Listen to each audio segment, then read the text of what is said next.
Welcome to Snigdha's kitchen. Snigdha রান্নাঘরে সকলকে স্বাগত জানাই। আজ আমি আপনাদের সাথে শেয়ার করব কাটি কচুর বাটা বা ভর্তাও বলতে পারেন। এটি ভীষণ সুস্বাদু খেতে হয়।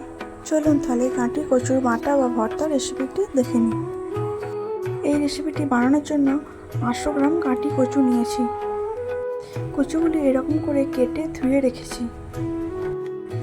এবার একটি মিক্সার জারে সব কাটি কচুগুলি দিয়ে একটি পেস্ট করে নেবো, জল ছাড়া। তো দেখতেই পাচ্ছেন কচুটি আমার পেস্ট হয়ে গেছে।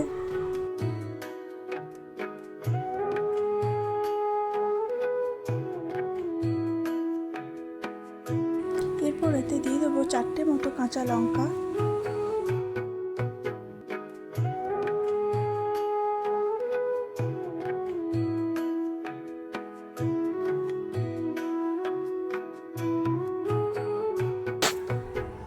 এরপর আমি এতে দিয়ে দেবো বেশ কয়েকটা রসুনের টুকরো। দেখতে পাচ্ছেন 16-17 কোয়ার মতো দিয়েছি। এরপর দিয়ে দেবো কালো সর্ষে 2 চামচ মতো। এবার এই সব উপকরণগুলি ভালো করে ব্লেন্ডারে ব্লেন্ড করে নেব। তো আমার বাটাটা কমপ্লিট হয়ে গেছে। এবারে কড়াই গরম করে তাতে দিয়ে দেব পরিমাণ মতো সর্ষের তেল।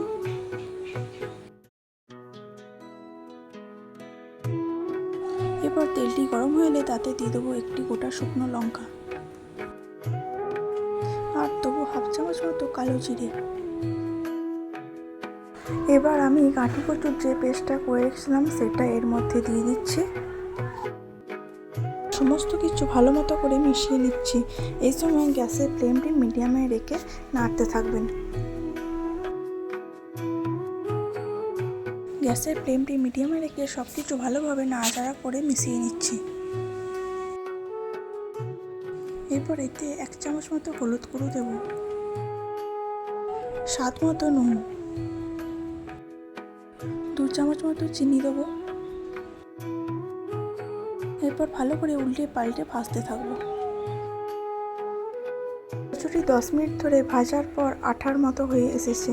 তখনই বুঝতে পারবেন কচুটি রেডি হয়ে এসেছে। তো রেসিপিটি আমার তৈরি হয়ে এসেছে, তাই নামানোর আগে কিছুটা সর্ষের তেল দিয়ে নামাবো। এবার আমার তৈরি হয়ে গেল কাটি কচুর বাটা। এটা কিন্তু গরম গরম ভাতের সাথে খেতে জাস্ট দারুণ লাগে।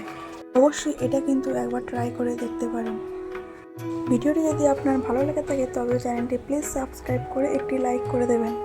পুরো ভিডিওটি দেখার জন্য ধন্যবাদ।